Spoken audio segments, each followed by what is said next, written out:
Pertemuan Kudus Hari Raya Serunai telah tiba. Hari ini, dengan judul khotbah, Pertobatan dan Jalan Menuju Kerajaan Sorga, mari kita tegaskan melalui ajaran Alkitab, bahwa agar kita kembali ke sorga, pekerjaan pertobatan yang penuh anugerah harus terjadi, dan agar mencapai pertobatan ini sepenuhnya, kita harus memberitakan kepada semua bangsa kebenaran perjanjian baru yang telah dikaruniakan Tuhan kepada kita. Mari kita tegaskan bahwa kita membutuhkan pengabdian dan pelayanan seperti itu.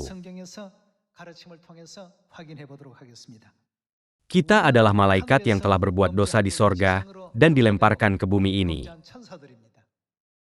Jika bukan karena kasih karunia Tuhan, kita tidak punya pilihan selain masuk neraka selamanya. Ini akan menjadi nasib kita. Hanya dengan memahami dan menyadari masa lalu kita dengan benar, kita dapat menemukan jawaban yang benar untuk pertanyaan, mengapa semua orang yang percaya kepada Tuhan berkata bahwa kita adalah orang berdosa. Seperti yang kita ketahui dengan baik, Hari Raya Serunai adalah hari raya ketika Tuhan membiarkan orang-orang meniup serunai 10 hari sebelum Hari Raya Pendamaian untuk melakukan persiapan. Di masa lalu, bagi orang Israel di Perjanjian Lama, dari Hari Raya Serunai hingga Hari Raya Pendamaian, 10 hari adalah waktu pertobatan, di mana mereka dengan sungguh-sungguh merenungkan semua dosa dan pelanggaran mereka di masa lalu, mengakuinya kepada Tuhan.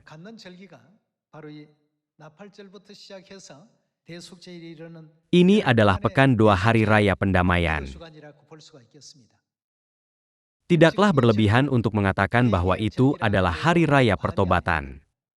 Tentu saja, sepanjang 365 hari dalam setahun, setiap saat, kita secara bertahap mendekat kepada Tuhan melalui pertobatan. Namun, kita dapat mengatakan bahwa waktu di mana Tuhan memberikan arti terbesar dari pertobatan adalah waktu dari Hari Raya Serunai hingga Hari Raya Pendamaian. Bukankah Alkitab mengatakan bahwa para malaikat yang berdosa di sorga dan dilemparkan ke bumi ini tidak dapat kembali tanpa izin Tuhan, yakni pengampunan dosa? Apa yang Tuhan lakukan untuk memberi kita pengampunan dosa? Tuhan mengalami semua rasa sakit dengan mempersembahkan tubuhnya sendiri, sebagai ganti kita dan bahkan mati di atas salib.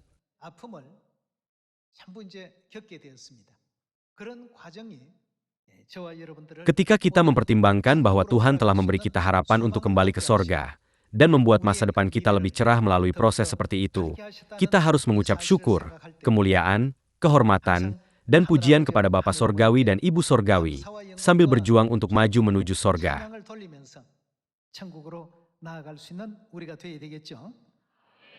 Mari kita cermati kebenaran ini melalui firman Tuhan yang ditulis dalam Lukas pasal 5. Mari kita lihat kitab Lukas pasal 5 ayat 31. Lalu jawab Yesus kepada mereka, katanya, bukan orang sehat yang memerlukan tabib, tetapi orang sakit. Aku datang bukan untuk memanggil orang benar. Dia datang untuk memanggil siapa? Tetapi orang berdosa, supaya mereka bertobat. Ketika Yesus turun ke bumi ini dari kerajaan sorga, dia memiliki tujuan yang jelas. Dia datang ke bumi ini untuk memimpin orang berdosa kepada pertobatan dan menyelamatkan mereka. Kemudian, ketika Yesus berkata, "Aku datang bukan untuk memanggil orang benar, tetapi orang berdosa untuk bertobat." Siapakah yang dimaksud dengan orang-orang berdosa ini? Siapa mereka? Apakah mereka tidak merujuk pada kita? Semua jiwa di bumi ini adalah orang berdosa dari sorga. Alkitab mengajarkan kepada kita bahwa Tuhan sendiri turun ke bumi ini sebagai manusia, untuk menyelamatkan jiwa-jiwa yang berdosa di sorga, dan untuk memimpin mereka kepada pertobatan.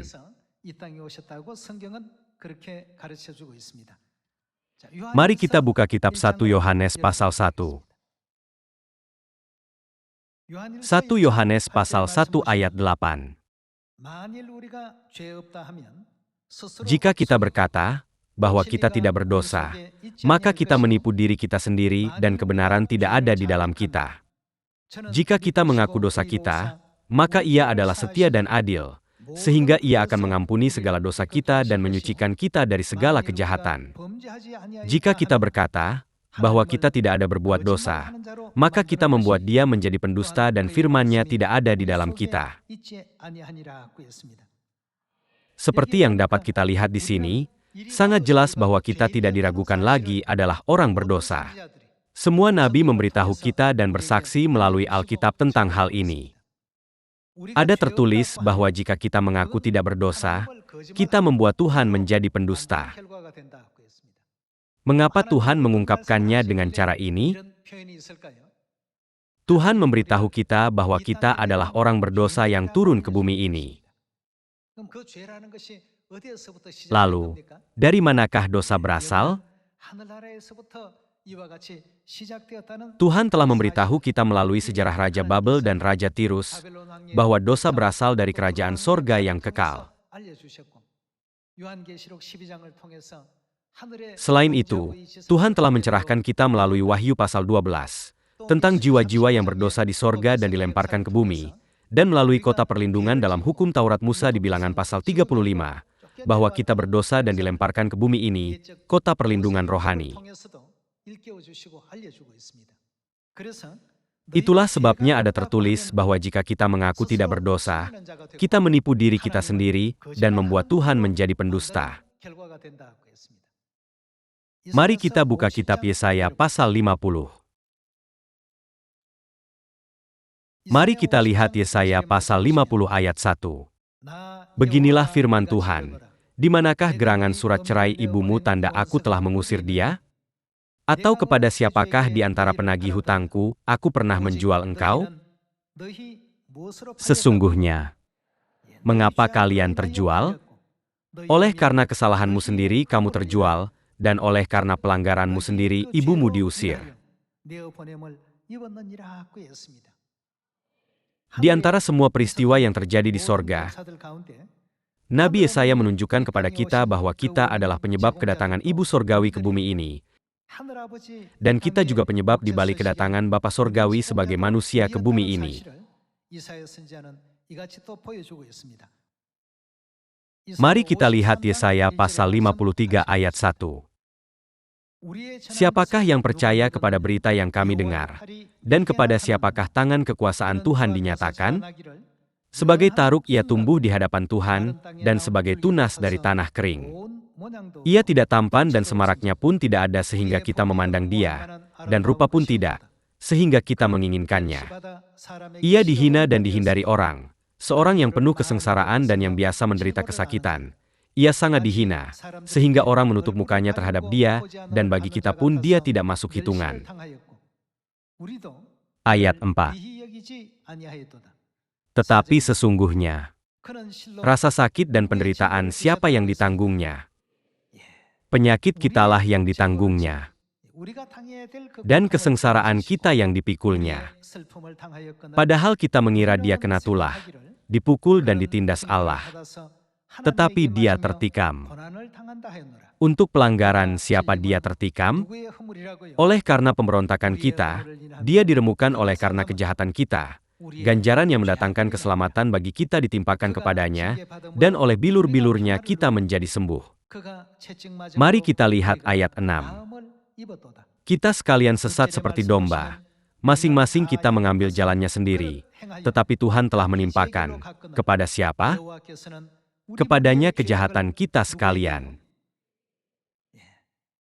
Sebelum Yesus datang ke bumi ini, Tuhan menjelaskan melalui Nabi Yesaya tentang Mesias, Kristus, yang akan muncul di masa depan. Ternyata dosa dan pelanggaran kitalah yang menyebabkan Ibu Sorgawi mengenakan kemah tubuh dan menyebabkan Bapa Sorgawi tertikam, diremukan, dicambuk, diejek, dan dihina.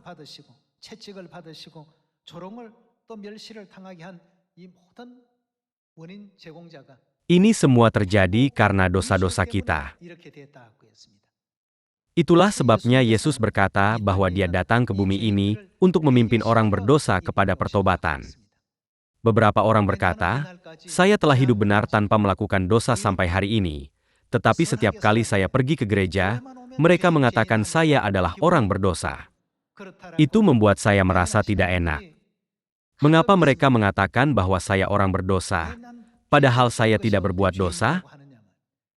Tentu saja, ada dosa yang telah kita lakukan di bumi ini, tetapi dosa mendasar kita adalah dosa yang kita lakukan terhadap Bapa Sorgawi dan Ibu Sorgawi. Karena kita melakukan dosa yang begitu menyedihkan di sorga dan dibuang ke bumi ini, tidak ada cara lain bagi kita untuk kembali ke sorga. Tanpa pengorbanan kudus Bapa Sorgawi, yaitu, tanpa kematian imam besar yang disebutkan dalam Perjanjian Lama, kita tidak akan pernah bisa kembali ke rumah rohani kita, kerajaan sorga. Dengan kata lain, tanpa pengorbanannya, jalan menuju pengampunan dosa tidak akan terbuka. Ini adalah ajaran Alkitab. Hari ini, mari kita renungkan dengan saksama mengapa banyak korban dalam Perjanjian Lama dipersembahkan dan apa yang Tuhan ingin ajarkan kepada kita. Dengan demikian, kita harus menyadari bahwa meskipun kita bertobat, mengaku dosa, dan mencari pengampunan di hadapan Tuhan bahkan jutaan kali, tanpa pengorbanan Tuhan seperti itu, tidak akan ada jalan bagi kita untuk kembali ke dalam kerajaan sorga. Mari kita membuka Efesus pasal 1. Dalam Efesus pasal 1 ayat 7, ada tertulis, sebab di dalam Dia dan oleh darahnya kita beroleh penebusan, yaitu pengampunan dosa, menurut kekayaan kasih karunia-Nya. Bagaimana kita dapat beroleh penebusan dan pengampunan dosa? Melalui darahnya. Tanpa penumpahan darahnya, tidak akan pernah ada pengampunan dosa. Tanpa pengorbanan Tuhan, tanpa kematiannya, tidak mungkin ada cara untuk membuka jalan tersebut. Untuk membuka jalan itu, Tuhan datang kembali ke bumi ini sebagai manusia pada kedatangannya yang kedua kali, mengadakan perjanjian besar untuk mengampuni dosa-dosa kita. Bukankah perjanjian itu adalah perjanjian baru? Oleh karena itu, perjanjian baru secara mendalam mencakup pengampunan dosa. Karena perjanjian baru berisi pengorbanan bapa dan pengorbanan ibu, pengorbanan kematian mereka bagi kita, anak-anak mereka, jalan dan pintu kerajaan sorga dibuka bagi kita.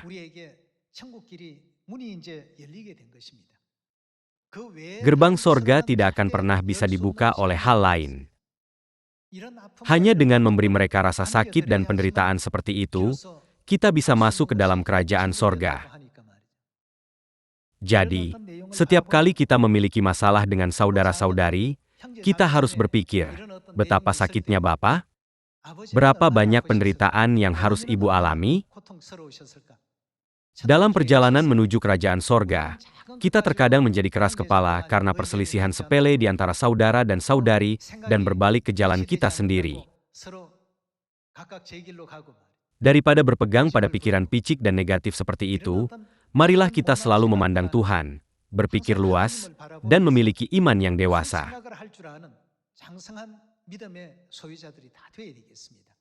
Oleh karena itu, perjanjian baru adalah perjanjian kebenaran yang diadakan melalui kematiannya dengan menumpahkan darah pengorbanannya. Mari kita buka Yeremia pasal 31 ayat 31. Sesungguhnya, akan datang waktunya, demikianlah firman Tuhan, aku akan mengadakan perjanjian baru dengan kaum Israel dan kaum Yehuda.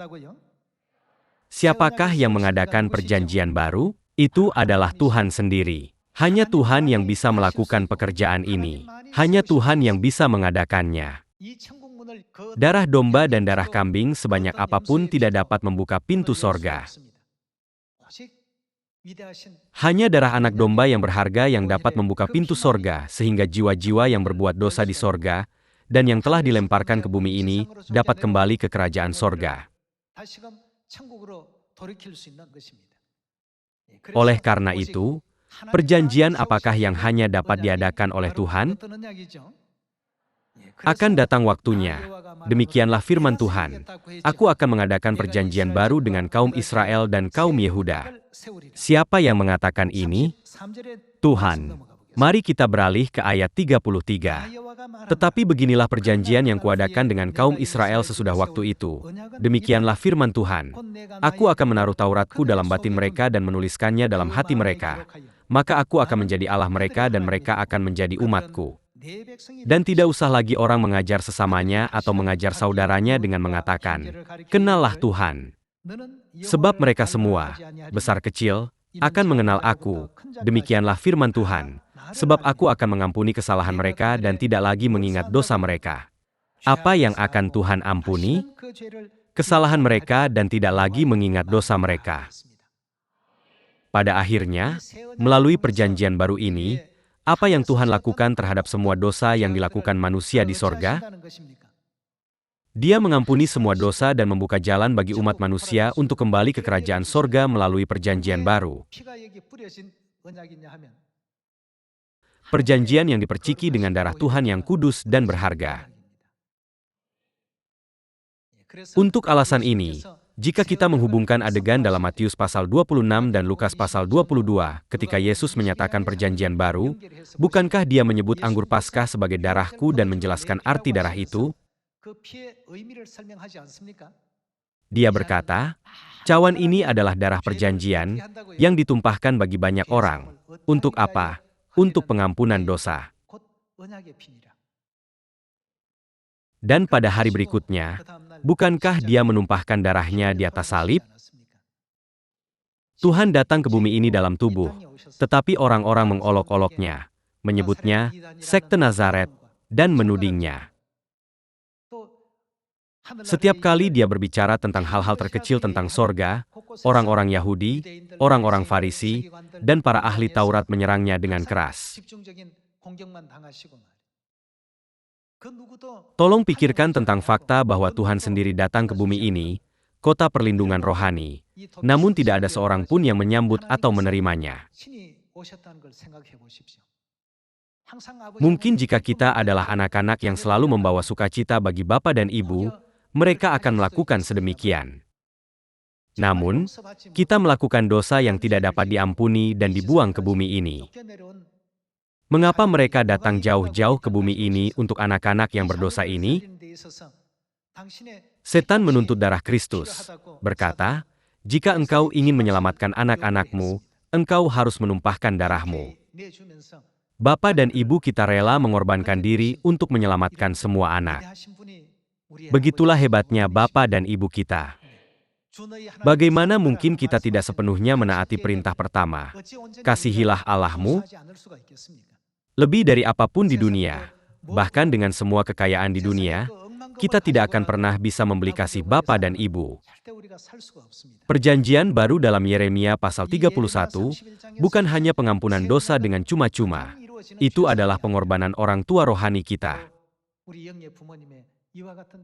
Sistem kebenaran yang didirikan Tuhan dengan pengorbanannya adalah perjanjian baru. Betapa bernilai dan berharganya perjanjian baru ini bagi kita. Orang-orang mungkin menganggapnya tidak penting, dengan mengatakan, tidak perlu menaatinya. Itu hanya hukum yang sudah dihapuskan. Tetapi bagi kita, anak-anak sorgawi, tidak ada yang lebih berharga dan bernilai. Mari kita lihat kitab Lukas pasal 22.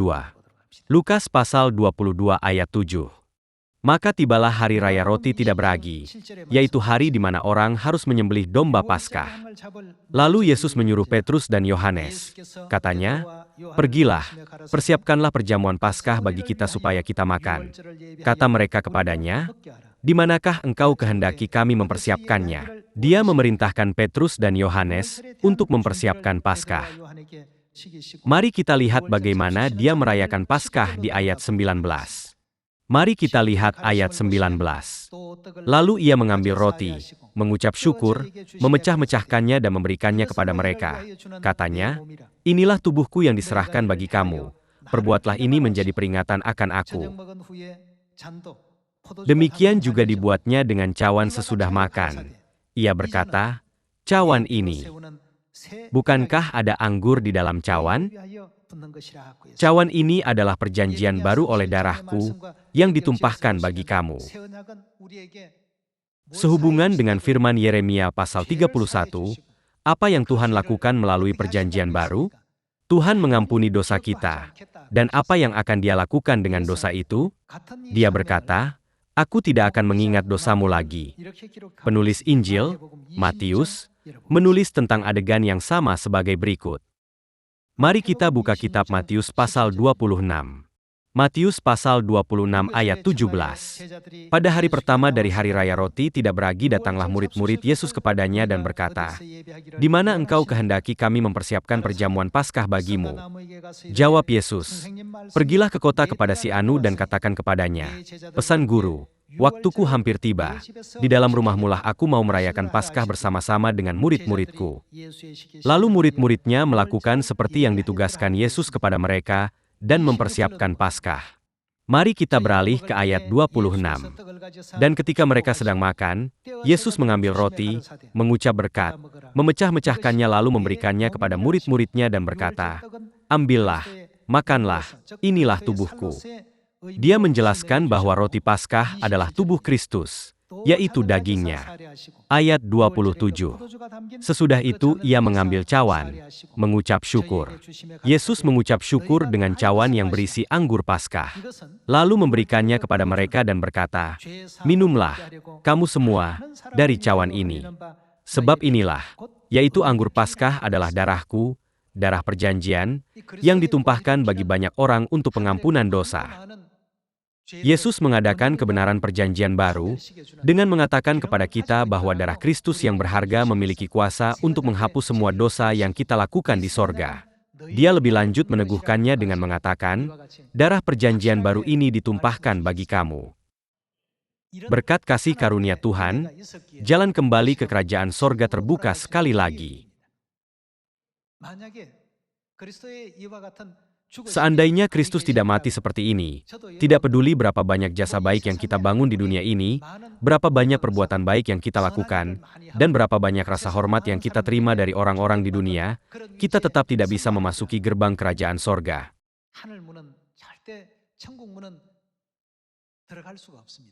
Itu karena gerbang kerajaan sorga adalah fasilitas rohani yang hanya dapat dibuka dengan darah Kristus yang berharga. Hari ini, mari kita memikirkan semua hal ini dengan seksama.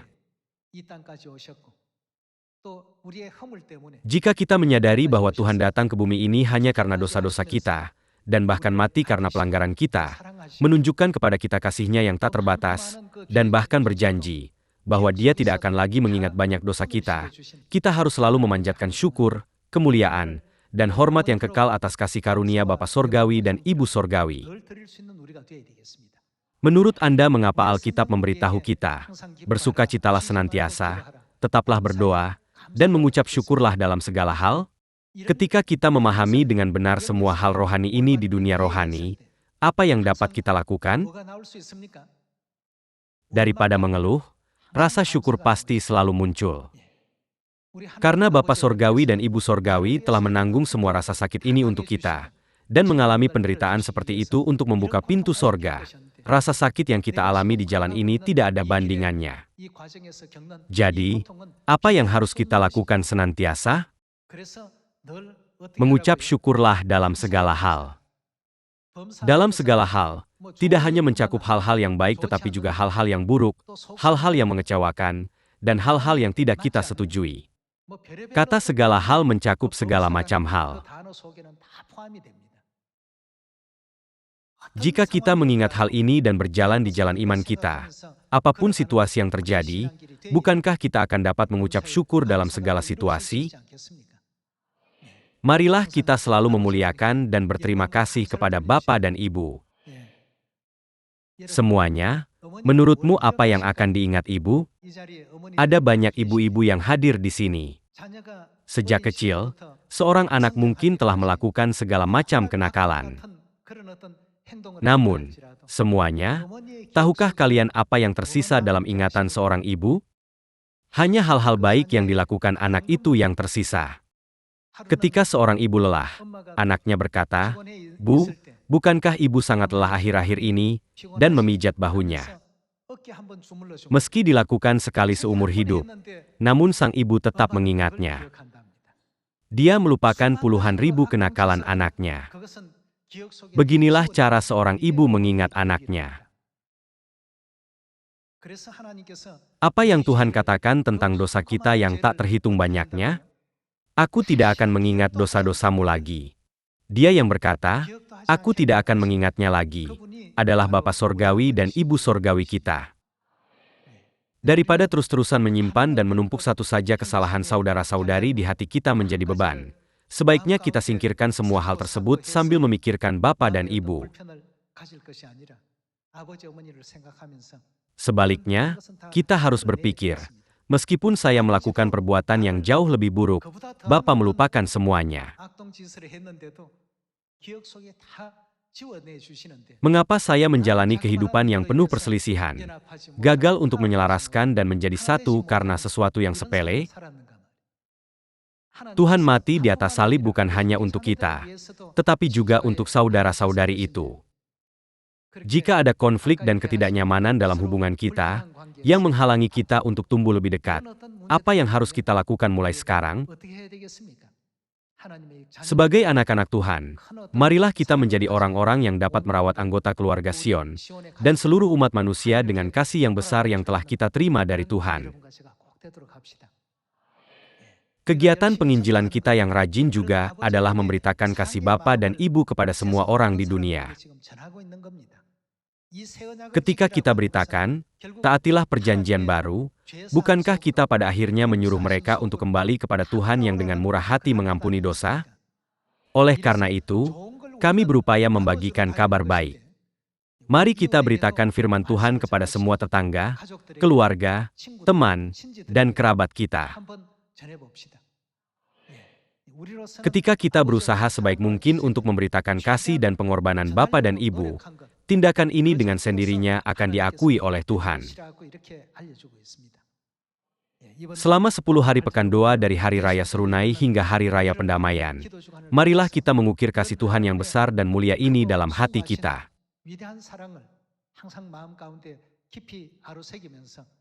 Meminta kalian untuk menjadi anak-anak Tuhan yang Maha Kuasa, dan mengikuti Dia dengan setia sampai akhir. Kemanapun Dia memimpin, saya akan mengakhiri khotbah. Terima kasih banyak.